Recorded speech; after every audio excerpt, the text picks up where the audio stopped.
Welcome everyone to this week's edition of the Extracellular Vesicle Club. We all know about RNA in and associated with EVs. So there's lots and lots of studies on RNA, but not so many that involve the other nucleic acid, the DNA. We're going to hear a little bit more about that today from our special guests, Basant Kumar Thakur and Jamal Ghanam. So they are coming to us from Essen in Germany, where it's actually a holiday today. So thanks to both of you for joining despite the holiday. And we're very much looking forward to hearing about your exciting work. I just want to remind everybody that as the presentation is ongoing, you can put your comments and your questions in the chat box, and then we will get to you at the end of the presentation and allow you to unmute yourselves, to show your video if you so choose, and to have a conversation with our guests today. So Basant, Jamal, thank you so much, and I want to hand it right over to you. Thank you very much. So hello everyone. It's our pleasure that we can present our work on EV DNA here in front of our EV community. This is world community on extracellular vesicles. So I will with that I would directly Jamal will be going to talk more detail about the paper that what we have recently found about the function of extracellular vesicle nucleic acid, especially DNA. And with this I would go and start with 1 second. Yeah, I have to just click. So as you can see here that in 2014 we were the first ones to show that extracellular vesicles have double-stranded DNA. But if we go back in evolution, it is not something very trivial that in nature there are vesicles from lower organisms which are either in the marine ecosystem or in other kind of microbial world is delivering messages in the form of DNA. We know from exogenote that bacteria transfers DNA fragments from one bacteria to another to give survival advantages like antibiotic resistance and other things.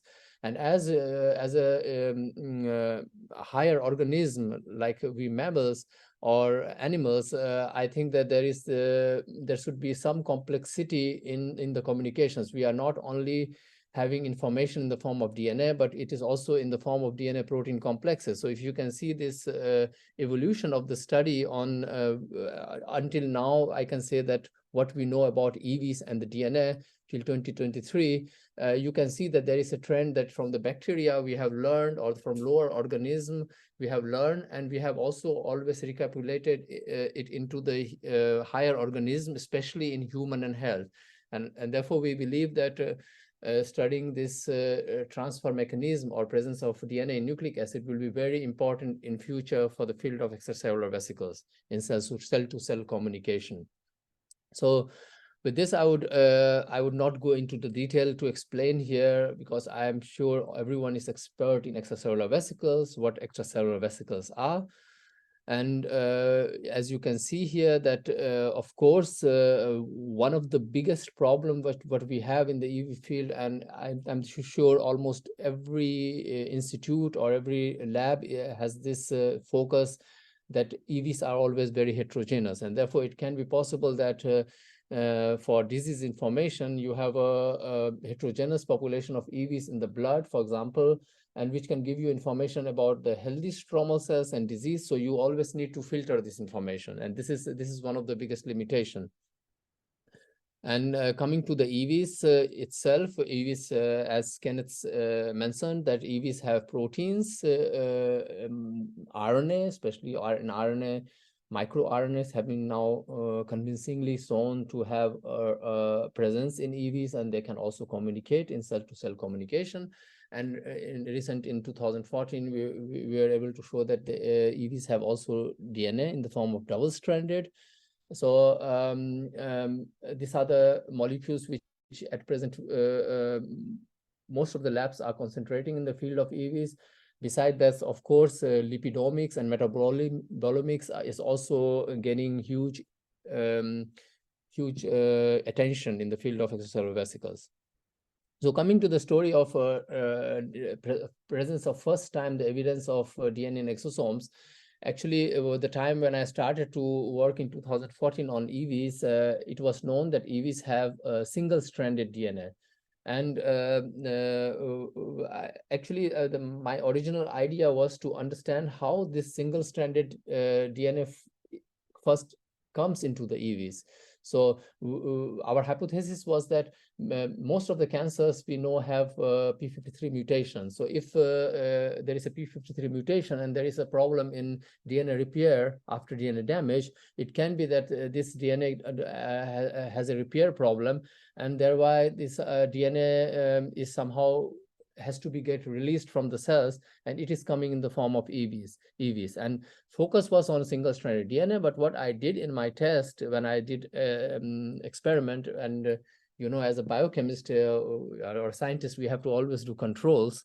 So what I did that I isolated the DNA, total DNA from extracellular vesicles. Here you can see in the first panel, it is always total DNA, and then it's after certain enzymatic digestion. So what we did, we distributed the EV DNA into 3 populations, digested the first population with S1 nuclease, which is a single-stranded DNase, which can only focus on cutting single-stranded DNA. And we also included shrimp dsDNA, which can exclusively cut dsDNA, double-stranded DNA, but not single-stranded DNA. And we have also shown this in our paper with controls, pure single-stranded DNA and double-stranded DNA. And what we found by surprise, of course, we found that as previously published, that we have some fraction of single-stranded DNA when we digest with single-stranded enzyme S1 nuclease. But when you digest with dsDNase, shrimp DNase, you are completely getting rid of DNA which you isolate from extracellular vesicles. So this was not only in the case of one cancer cell lines. We have shown also not the solid cancer, colorectal cancer. We have shown that in leukemia, and not only in human cell lines. We also was able to demonstrate this in the mouse melanoma cell lines, showing that there is like a similarity in the presence of what type of DNA. Either you take EVs from mouse origin or you take from human origin. So with this, we were excited. And in the next step, we took the panel of cancer cell lines and we did exact enzymatic digestion. And we found that almost in all cancer cell lines, either you take breast cancer, lung cancer, pancreatic cancer, leukemia, the majority of evDNA is double-stranded in nature. Coming to, there is a very popular saying, every one of you knows, seeing is believing. So when we submitted the paper, reviewers wanted to know that how this DNA looks. If it's a single-stranded DNA or it's wrapped into double-stranded DNA, or it's really double-stranded DNA. So for that, again, we performed control experiments. We took control double-stranded DNA, which was plasmid DNA digested with enzyme. We did atomic force microscopy, and if you measure the height of the DNA in atomic force microscopy, if you have a double-stranded DNA, and if you have single-stranded DNA forming double-stranded, or you have a RNA DNA hybrid, the height is always different. And this height for double-stranded DNA is always up to 700 picometer or 750 picometer in average. And we found that as compared to the control plasmid DNA, we have exactly the same height. So this was then again and very strong evidence that what EVs we are DNA which we are getting from EVs, they are double-stranded in nature. Coming to that, immediately it comes how it can be useful to get information. So, for example, we know that the field of liquid biopsy, to get information of patients' cancer information or tumor information, all the time getting biopsies is very difficult and dangerous for the patient. How we can apply liquid biopsy and EV is really at present a very valuable tool. So we asked that if evDNA, what kind of information is there? So we did a high throughput deep sequencing, and we found that evDNA matches 1-to-1 with the genomic DNA. Therefore, the representation is of genomic DNA. And recently, we have also published paper that you have also mitochondrial DNA present, which I am not going to talk today in much detail, or we are not going to focus in detail. But genomic DNA was the highly represented one. And if now in different kind of cancer model, we have demonstrated by taking different kind of even bodily fluid like blood, CSF, urine, and pleural fluid, that if we isolate from cancer patients EV with the DNA, we can show the mutations which are present in the tumor. So it reflects one-to-one representation of patient mutation, and therefore in liquid biopsy it has a very high utility. But there is one limitation what we are facing, which is also our lab focus. We are finding that there is a huge problem of heterogeneity. So if you have cell lines, you can detect this with 100% confidence. But if you have patient material, out of 100 patients, you detect this information only in 50 to 55 patients, for example. So you are still lacking almost 45% to 50% lack of sensitivity to detect it. So we believe that in future, this is our idea, to just pick out or sort out EVs which are coming from the cancer cells, and then look into the DNA and information of mutation. So nevertheless, if you can see into the literature, since we published in 2014, now it has been shown in different kind of cancer model, not only cancer. I can show you that it is also in the certain other conditions like tuberculosis and fetal trisomy. This we published recently in our 2022 in our review, but there are many other papers which, because of the space issue in this table, we haven't mentioned, have shown how evDNA can be valuable in providing information about the tumor-specific mutation and a huge biomarker potential in liquid biopsy. So from this, I will conclude my part of the talk, and I will move into the next part, and Jamal will go into the next part, that not only diagnostic, we are also focusing on the functional part. So he will go into the functional part, that what is the role of this evDNA when it comes out of the donor cells and then it communicates with the recipient cells. But I will conclude here what I have shown you the data and what is the current state of art, that evDNA has, I think that you all will agree with me that it has promises that it can, it is present in the exosomes. It represents the mutational status, which can have implication in liquid biopsy. And we believe that we are still at the stage that we have several pitfalls, and this is because of the heterogeneity of extracellular vesicles in bodily fluid, especially not in the cancer cell lines derived EVs, and enrichment of these exosomes which contain DNA would really be improve the diagnostic sensitivity in patient samples and can bring it into the routine diagnostic in clinical labs. So with that, I would thank you everyone, and I will stop my screen sharing. With that, Jamal can then proceed with the functional part of extracellular vesicle containing DNA. Thank you. Thank you so much, Basant, and thank you so much, Kenneth, for having us today to present our work to the AV community and the AV club. So as Basant mentioned in this table here, so after 2014, there was like some works coming where most of the people were able to detect cancer-related mutations in evDNA. However, the big problem here was like those people were using different EV isolation methods, including ultracentrifugation, which you might know that with those methods, you end up at the end with a lots of the cell-free DNA in your EV preparation, so you cannot really differentiate your cell-free DNA from your EV DNA. So for that, we were like working for last years to come up with a new method which will allow us to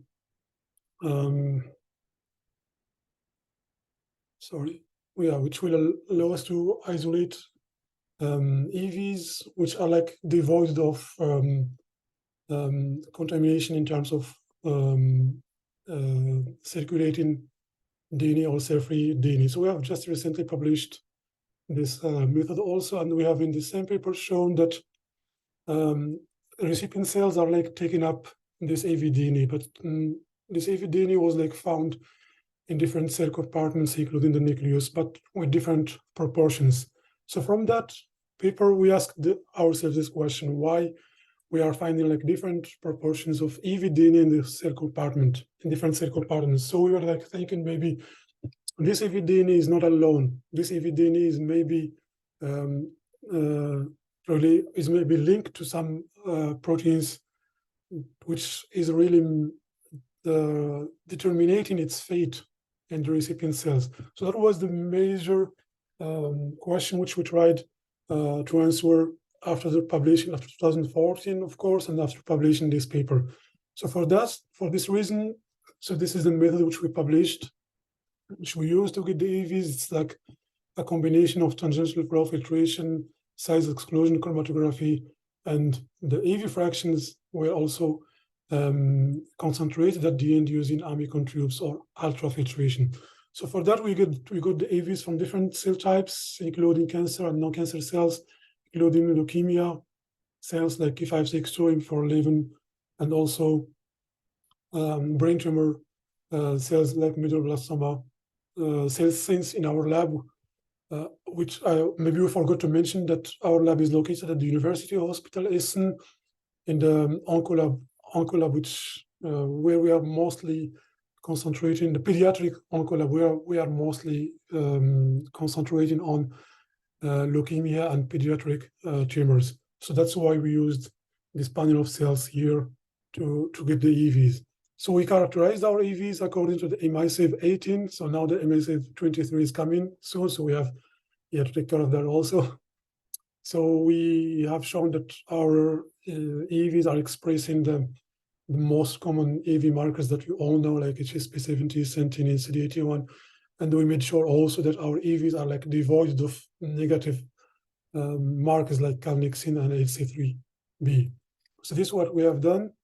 The second step was we wanted to show that those EVs contain also histones. So we screened our EVs for the presence of so many histones, but here we are showing just the most significant results here. So we were able to detect histone H2B and histone H3 in all the EVs fraction, and also we measured the EV DNA, which you are seeing here in green, in all this, on all the EVs derived from all these cells. And as you can see here, MV411 EVs, which is the AML, pediatric AML cell line, were like having more EV DNA along with DAO cells, which is pediatric medulloblastoma cell line.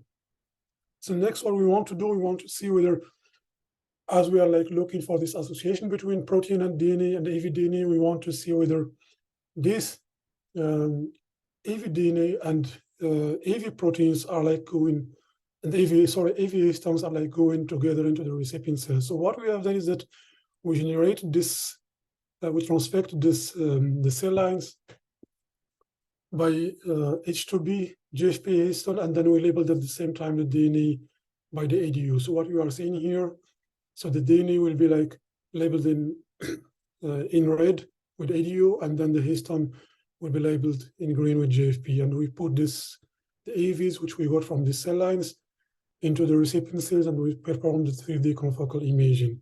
So what we have seen was like surprising for us. We'll be able to see that AV DNA and histones are like going together inside the recipient cells, in this case, HeLa cells. So from this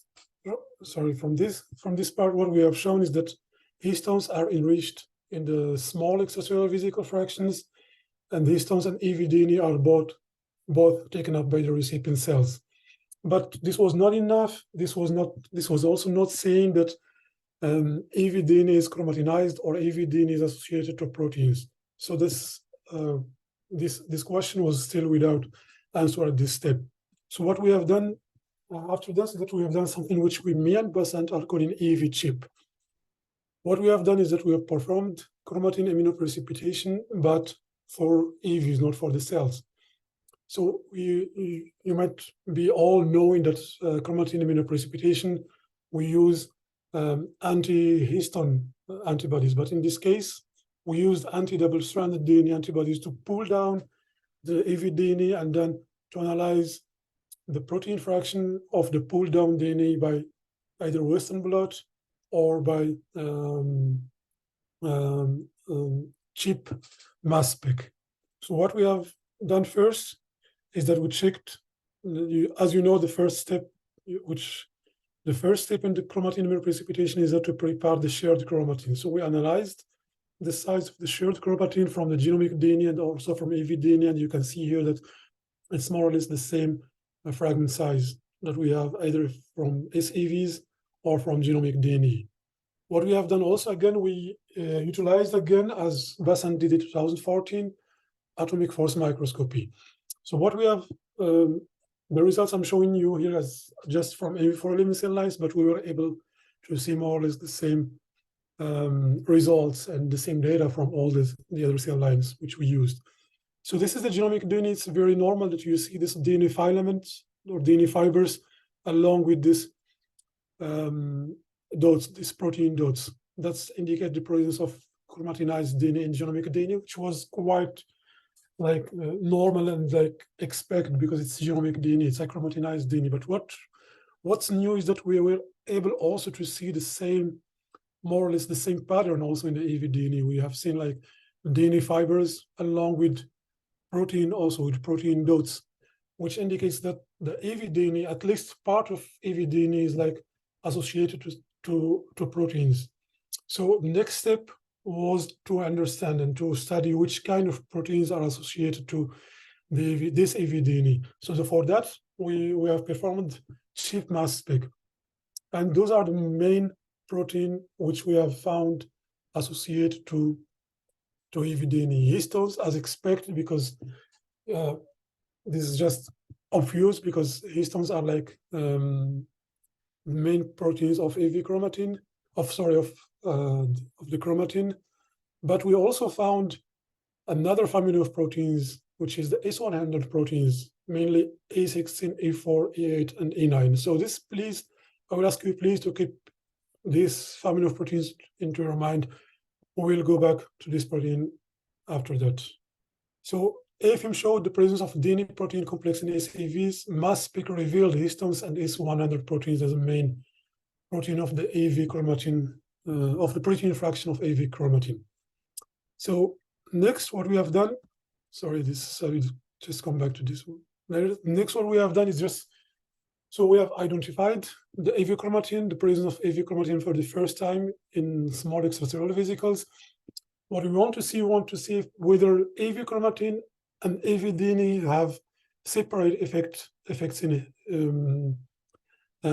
recipient cells, or we have the same effect in recipient cells. So at this step, we don't know which effects they have.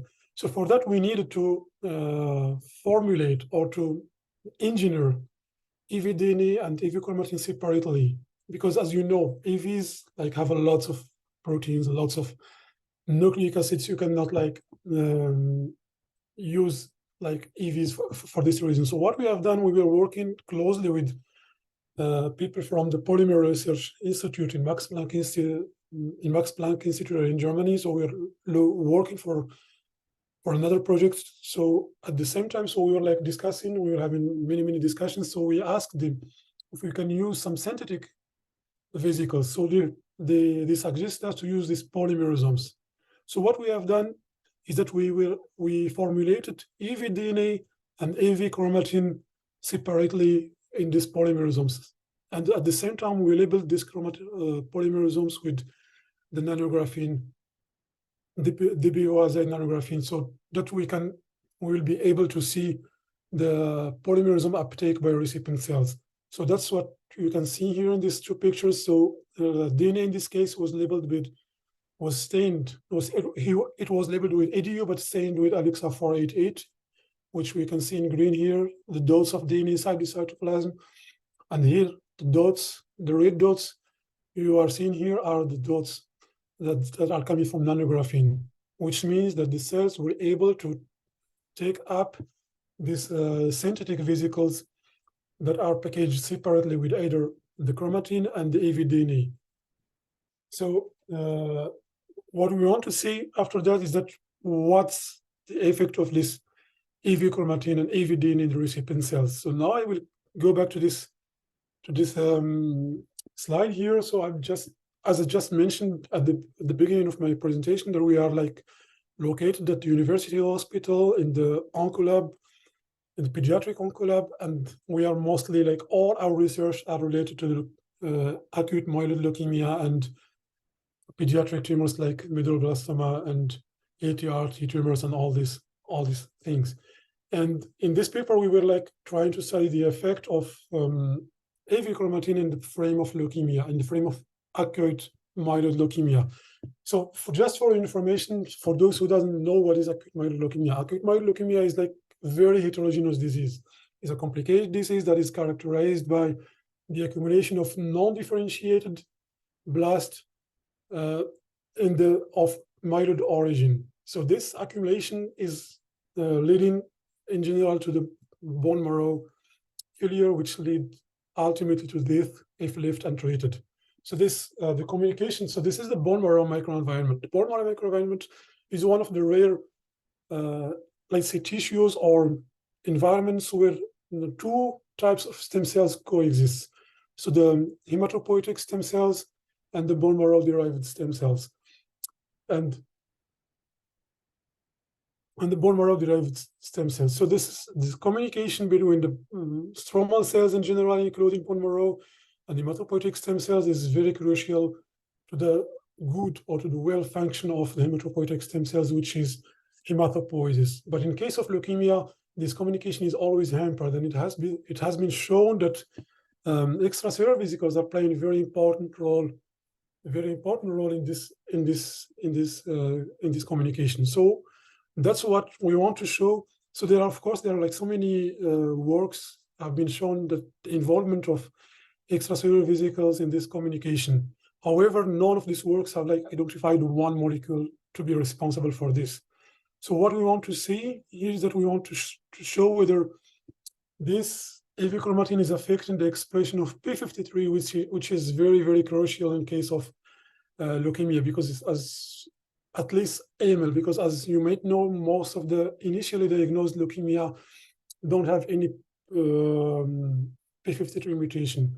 So when we put separately AV chromatin and AV DNA in the recipient cells, what we saw and what we found was very, very, very striking. So only AV chromatin was able to induce complete degradation of P53. So we were completely shocked as Basant asked me to repeat this Western blot 4 times to see, to really make sure that what we are saying is really true. So here we used AV chromatin from AV411 AVs and also from the control cells, which were in this case only fibroblasts. We were not able to see any kind of degradation. So this was like, after that, we looked at the P53 targets, where we have seen upregulation, downregulation of P21, which is the major target of P21, of P53. But at the same time, we have seen that MDM2 was like upregulated. And MDM2 is an A3 ligase that is targeting specifically P53 for degradation in the proteasome in the cytoplasm. So this was like also accompanied by high proliferation rate of mesenchymal stem cells, as you can see here, without any sign of differentiation. All differentiation genes were like downregulated. So if you want, this I'm not showing this in this presentation. So we want also to see what will happen if we block the MDM2, if we target the MDM2, whether we will see the same effect from the AV chromatin and the AV DNA or not. So for that, first we used a chemical called cerematlin, which is like an inhibitor of MDM2. So with that, we were able to rescue the P53 activity, even in the presence of the AV chromatin, as you can see here. And we are able also to show the same effect when we knock down the MDM2 using SI-MDM2. So what is the take-home message from all this work? Is that, so this is just to recapitulate that the histones and the S100 protein were one of the most abundant protein in the AV, in the protein fraction of the chromatin. And we went back also to patient samples, and we were able to see that these patient samples, SAVs derived from patient samples from either plasma or bone marrow plasma or peripheral blood, have like more S100 proteins compared to the control EVs. And just for your knowledge and for your information, is that it has been already shown that S100 proteins can interact with the p53 in the cytoplasm to prevent the p53 tetramerization, which is very, very, very essential to the p53 translocation into the nucleus, where p53 is doing the job. So that's what we are thinking is happening. So whenever you put the AV chromatin, so the S100 fraction of this protein is interacting with the p53 to prevent the tetramerization, and therefore to prevent the p53 translocation to the nucleus, and then the accumulation of p53 in the cytoplasm, where it will be prone to degradation by MDM to open the ubiquitination. And with that, yeah, so many questions have also raised from our studies that we haven't yet showed the direct interaction between p53 and S100 proteins from SEVs, and also we haven't shown the consequence or the effect of AV chromatin on the inactivation of bone marrow MSC lineage differentiation. But what we are focusing right now is that to answer this fundamental question, this very important question, which is how DNA or AV DNA is packaged into small EVs and under which circumstances. And with that, yes, of course, this is our paper where we have published all this. If you want to know more about this, please, yeah, read our paper. And with that, I'm done. This is our group. I would like to thank all the collaborators, and I would like to thank again Kenneth to giving us this opportunity, and we are ready to take your questions. Thank you so much. Thank you, Jamal, and thank you, Basant, for presenting to us today. This has been great to see the work, and now we have a little opportunity to have a discussion as well. So I'm going to go ahead and change the controls here, let people unmute themselves and start their videos if they would like. And as a reminder, please put your questions or your comments in the chat box, and then I will call on you in the order in which the questions are received. Let me just start by asking you this question about the DNA, the instability, and the differences between a neoplastic and non-neoplastic conditions. So do you expect to find some of these EVs with these structures in them that are coming from really any cell, or where are the boundaries there in your mind? Yeah. So the point is that we are trying in that direction. So we have a collaboration with in Amsterdam with Michael Pechtel. You might be also knowing him. And now we are working in this direction because we have a hypothesis that it's not that the random packaging of DNA by cancer cells or tumor cells, and so we are looking at present under different conditions, like under different mutations, like p53 is also there, and some of the other kind of tumor suppressor proteins or DNA damage repair proteins. Also in presence of hypoxia, without hypoxia, because we know tumor loves hypoxia, that what kind of pattern of DNA is then present in the EVs, so that it can give some information about the specificity of the type of the DNA which is packaged there. So there we have some rough estimation that we see more fragmented DNA in the EVs under stress conditions, under neoplastic condition.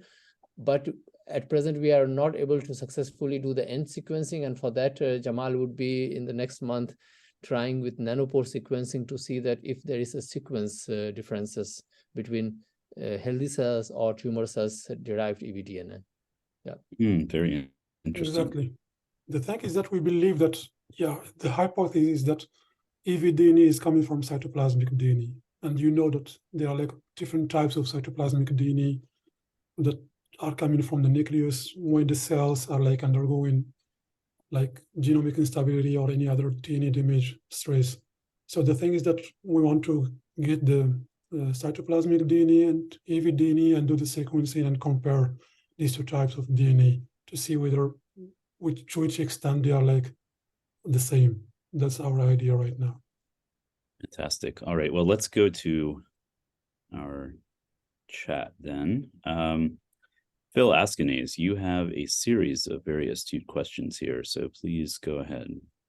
Yes. So Phil, are you there?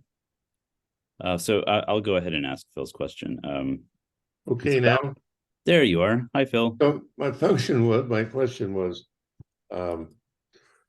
which is downstream for all this work, about is the DNA functional as genetic material, and does the chromatin function like chromatin?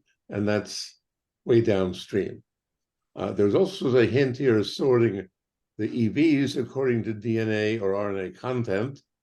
And the last part was, I wonder if you'd carefully go over the P53 degradation slides, because you had to go very fast because you had a lot of data, and just show us the crucial P53 degradation data.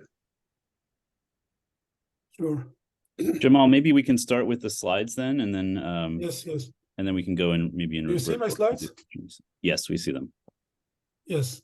So here what we have done is that we have like packaged DNA, AV DNA and AV chromatin in like synthetic vesicles called polymerosomes. And then we added this polymerosome separately into the bone marrow derived mesenchymal stem cells. And then we looked at the P53 expression by Western blot.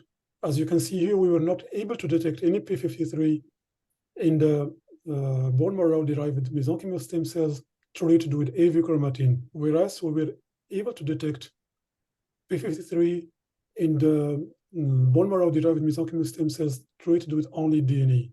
So what we believe is happening here is that the AV chromatin, as it is like along with protein, is like protected from being like recognized and sensed by the DNA sensory machinery in the cytoplasm. Whereas the EV-DNA, the NACD, so let's say NACD DNA is like always prone to degradation into the cytoplasm. That's why only the AV chromatin is doing the effect. That's what we are thinking. This we haven't yet proved. This is just like our speculation, because this was not like the focus of our this work. Yeah, yes, Basant, you want to answer? Yeah, so I would add that of course you are right, Philip, that the word degradation, what we are saying here, we have to a little bit tone it out, because we had to also during the review process tone it down. But we are still using degradation because of the hypothesis that S100 proteins which we found in EV chromatin, if you see from the last slide of Jamal, if mechanistically we make hypothesis, S100 protein locks P53 in the cytoplasm, and by locking the P53, it doesn't let P53 to tetramerize. Yeah. And tetramerization is very important process of P53 stability going into the nucleus and doing its transcriptional function. So now this is why the slide is titled as degradation, because we assume, and this is actually his next focus, to find out how this intricate mechanism is taking place inside the cells. And that is our next focus of our lab, this mechanism. So this is the hypothesis, and we based on that we believe that it is degradation. But during the review process of the paper, we have also proved that on two different other aspects of P53 regulation. So we looked into the P53 how for example the stability of P53 and half-life of P53 or transcriptional regulation. And this can also be additional steps how P53 or MDM2, like MDM2 upregulation is either regulating P53. So this is like, you are right that one has to be very careful saying degradation, because the evidence we have is that it's downregulated. But if it's degradation mediated downregulation, we are open at present. Yeah, thank you. I'm really critical of the reviewers and the journal that made you put such fantastic stuff in such a compressed form. you really needed a lot more time to say everything you just said. Yeah, This is yeah. very, very important. That's what EV Club is for, right? We can take as much Fantastic. time Yeah, as we Exactly. tell the editors and the reviewers to just go away and let somebody like this present the story that way in the journal, the way they'd like to present it, rather than in this very, very compressed form that they were forced to show it in. It's fantastic, fantastic findings. Thank you. Thank you so much. So let's go back to Phil's question about the function. I mean, so what might be going on here with function? Do you think that something different happens if this material is introduced into a recipient cell, and how might that work? You know, on that note, let me just say, does anybody on this call know when the term exosome was first used in the scientific literature? Yeah. Well, while you're thinking of that, if you can hear me, Yeah. The vesicles of bacteria have plasmids in them that transfer the DNA that encodes the enzyme DNase that can then be transferred between bacteria via their vesicles. Exactly. So that's a functional example. Yeah. Yeah, you know, it's so interesting how, you know, terms get used in different ways over time, but the actual first use of exosome was in the early 1970s. It was way before Rose Johnstone, or even before the oh gosh, now I'm not remembering the name right now, but the group in 1981, Troms, Eberhard Troms, that proposed this term exosome. It was actually 1970 or 71, I think. A series of papers came out in PNAS over the course of years, using the term exosome for like a mobile DNA element, which is quite fascinating given the results here. But yeah, the function. Go ahead. What do you think about this? Yeah, so functionally, this is like again, Philip said that I would say that if you read our paper at the end, we have termed this EV-DNA protein complex as EV exogenotin. So if you all here will put in the Google exogenotin, if you would have put that before our paper was published, you would get 0 search. And if you now put exogenotin, you will have only with our paper and our work. And actually, it is not that it is a very exogenotin came out of the way in my mind. This comes from, again, Philip's what he mentioned about the background. The bacteria have this mechanism of transfer of DNA to increase antibiotic resistance or the survival advantage. This we know. And DNA is one of the complex, but it's not together with the DNA. So in bacteria, this this DNA particles are called exogenote. And once you add proteins on that, logically it becomes exogenotin. So the term exogenotin. So I think we are believing that it's a different levels of function. So one way is that it carries protein complex and it brings it into the cells. And this is like kind of, for example, tethering P53 towards and leading to its degradation and doing some kind of tumor, hindering tumor suppressor functions. And this can be one way. Another way, if you see from the first work, actually, we are not the first one who are showing that EV-DNA has a function. So first work was published a few years before in Nature, some immunology paper. I think it was Nature Immunology, or and there they published that EV-DNA can come from one cell and can enter into the another cell, from tumor cells to the immune cells, and can induce their cytoplasmic recruitment of C-gas protein. C-gas is one of the very strong sensor of double-stranded DNA. And we know from the viruses like herpes viruses, also double-stranded DNA virus, when it enters the cytoplasm, the cell has this defense mechanism to attack it. And this is done by this surveillance C-gas, and then it excites the downstream mechanism of binding together with sting, and does this all interferon and all this inflammatory pathway.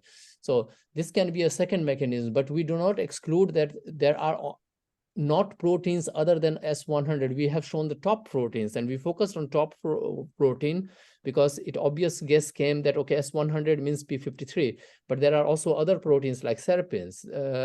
There are also one or two other proteins. Can be different cancers, have a different complex of this EV-DNA protein complex. Maybe in head and neck cancer, it's different, and in leukemia, it's different, in breast cancer. And this is the field where we need to, if people are interested, to focus on EV chromatin or EV DNA protein. This is a big mistake to label each DNA by its function. Imagine if we labeled EVs by their function. Yeah. We have thousands of functions. Let's start with the EV DNA and then describe the function. Having a label for the function is too prejudicial. That's a chem type recommendation. What do you think, Ken? Well, it is difficult when you don't know everything. Right? Right. Well, it's the beginning of the beginning here. Yeah. EV DNA is enough. Then doing XYZ. I think that the next question that you had, Phil, too, was very important, and this is a practical question about sorting. Can we sort EVs according to their nucleic acid content? Exactly. So far, no, we can't. So far, it's. But we are working on that. We are working. So what we are trying to do is we are at present focusing a lot on surface EV proteomics, or Jamal. And different kind of cancers, different kind of EVs, and then we are trying to find which tumor-specific surface marker is on which cancer species, and trying to sort it using 2-3 different kind of marker, and then to look into the DNA. Of course, we are at present not focusing on RNA because RNA is not our focus, but this question again, this idea again comes in the direction, why not then to look that maybe you have one population of tumor-specific surface EV capturing, you get RNA as a major molecule, and in another population, you get DNA. So if you just focus on one protein surface marker from tumor, you will end up just focusing on DNA, and you miss the RNA part. So I think we are talking here and about we'll also discourage that. Complexity. Yeah. Surface markers have to do with interaction with other cells, not the content of the EV. But if we make a hypothesis that there are special population of EVs which are just coming from the tumor origin, I believe that it will have also some different surface composition. Yeah, it's very hopeful. It will not be one-to-one. We find out that, and then we capture that EVs, because surface capturing is easier than just directly looking inside. Yes. And then look inside. That for me would be a very rational step to tackle this problem. But of course, it's not can be done in like next 1 or 2 years or something. Maybe absolutely a decade, a whole new world. I remember when it was very controversial that EVs contained DNA at all. Yeah. That was a few years ago. I mean, you're way beyond that.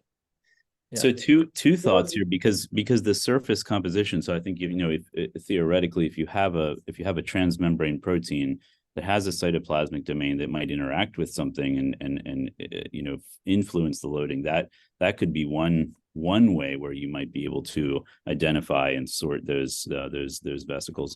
Now, the other thing though is density, and this has to do with the next question that we have from Sheila.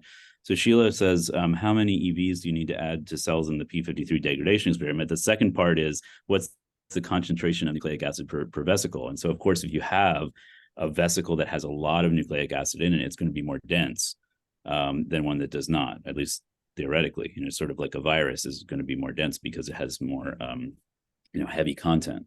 Yeah. So have you done any of those calculations? Yeah. So very, very nice question, Jamal. You want to address?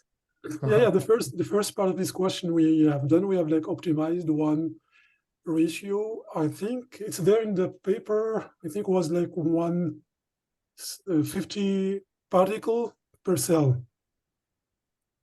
Into the power 10 to the power 6 or 8. It depends on how many but again, we have to be very careful. Yeah, but again, we have to be very careful because That's at what we present, have. But again, this you have to optimize according to your lab settings, according to the method you are using to get the EVs. For us, the ratio was working between our hands. For this effect was 1 to 50. Yeah, and I think that also we have to say that until now the method to count the EVs, like how many EVs we have, is zeta view or nanosite. That's why I said particle. So this because is we like use we can just say particles, but it can be also that in particles you have also now exomeres and supermeres and I don't know what else is there in these particles. So we are just estimating based on this method. So in future, it will be also interesting to look into, by using again the surface marker or something like that, that what is the real number which we are adding, and then again to say that how much DNA is in single EVs. At this point, I cannot answer you this question, that there has not been a single study to capture one single EV, look into the DNA content. So this is also hopefully we will try to do in future. But maybe if you were to do a density gradient, something like that, and look at like that, light fractions, see if there's really a difference there, that would be very interesting. This was already done in one of Jan Witwer's paper. Professor Lothwal, Yes. Lothwal, he did very nice study. He did very nicely. If you are interested, I don't know what is your name. You can look. He has done a very clear-cut study. He took this density. It's published in GV, I think 2019. And went through the different population and shows small EVs, large EVs, what the percentage of DNA light is there. And heavy. Yep. It's a very useful paper, actually. We are citing this paper in almost all our papers. Yes. Very nice. Next question is from Shilpa Bush. Shilpa, please go ahead. An amazing talk, Basant and Jamal. Really enjoyed it. I'm very much interested because we look at senescence. So have you seen P53 recipient cells showing a phenotype of aging? And what you mentioned, C-gas and STING, the recent paper in Nature talks about them driving the age-related inflammation and neurodegeneration.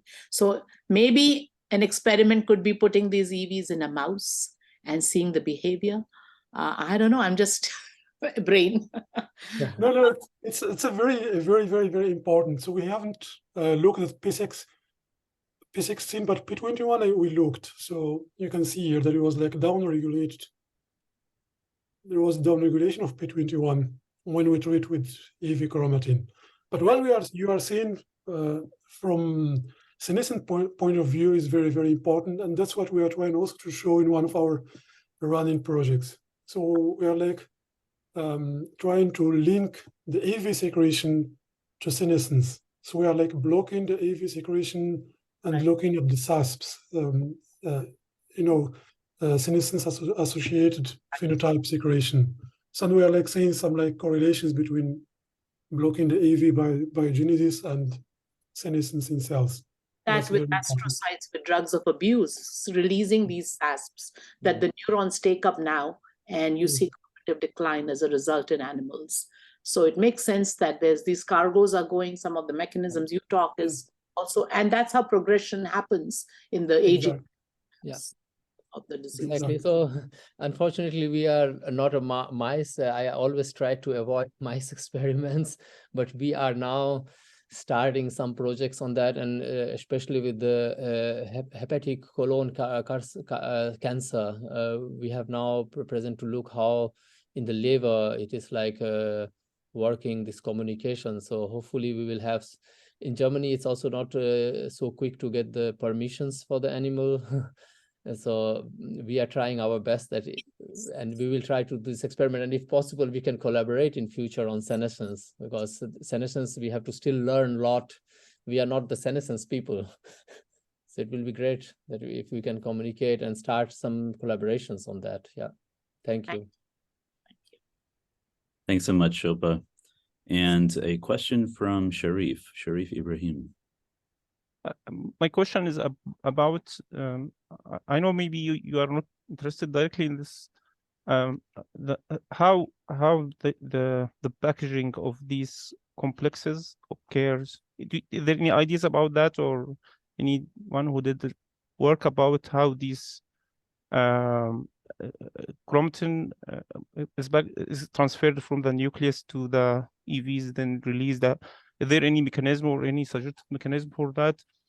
And also, did you do anything about if these are just regular EVs or specific types of EVs?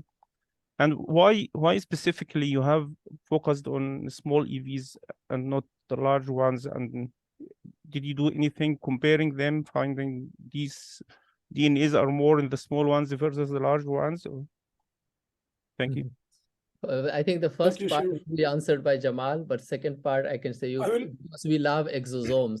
So I would like to start from according the to last question.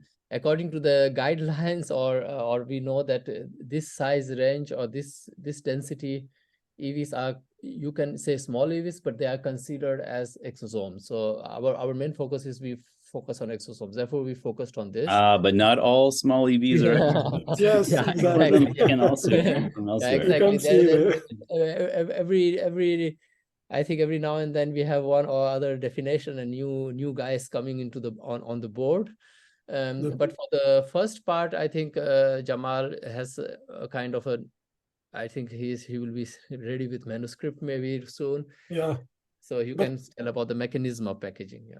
But I would like to start from the last question, why you focus only on SEVs. So because there are like other research groups working on microvesicles, for example. So it has been just published last year, one very nice paper in Cell Reports, defining or describing one mechanism involving AF4 protein to the as responsible for packaging DNA in microvesicles. I think if you want to know more, it's from a group from US. The first author was called Clancy, if I remember very well. If you are interested, you can contact me. I can give you this also. So is there any idea on the pathway of packaging of this DNA, histones or DNA in general? So that's why I wrote here in bold how DNA is, or AV chromatin is packaged in small EVs and under which circumstances. I think my question here like has two parts. So the second part is under which circumstances, because we believe that, we have also shown, so this data are not here because they are, like we are still working on this data, we cannot show them so far, but we believe that the paper describing this aspect will be ready soon for publication. So what I can say is that cells release EVs with more EV DNA content when they are like undergoing any kind of DNA or DNA damage or DNA stress. It's like when you stress them with chemicals like hydroxyurea or any other chemical, or like when you stress them with physically, like with radiation or with some chemotherapeutic agents that are targeting DNA. So you will always find so much DNA in those EVs compared to the EVs you isolate from normal cells or from under normal circumstances. And then what we are like trying to show that right now is that we're trying to show that there is one protein which is interacting with ISCAR protein 3.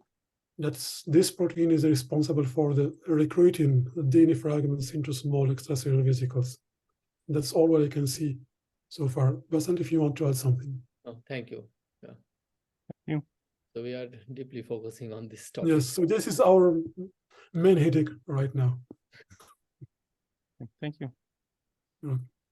Well, that brings us to the end of the questions in the chat box. And I just want to thank everybody for joining today and for the good conversation that we've had here. But special thanks to Jamal and Basant for doing this work and for sharing it with us. And we certainly wish you the best as you continue in this exciting part of the field. So thanks everybody again. Hope you have a great rest of the week. And I look forward to seeing you all again at a future EV Club. Thank Take you so care. much, Kenneth, for having us.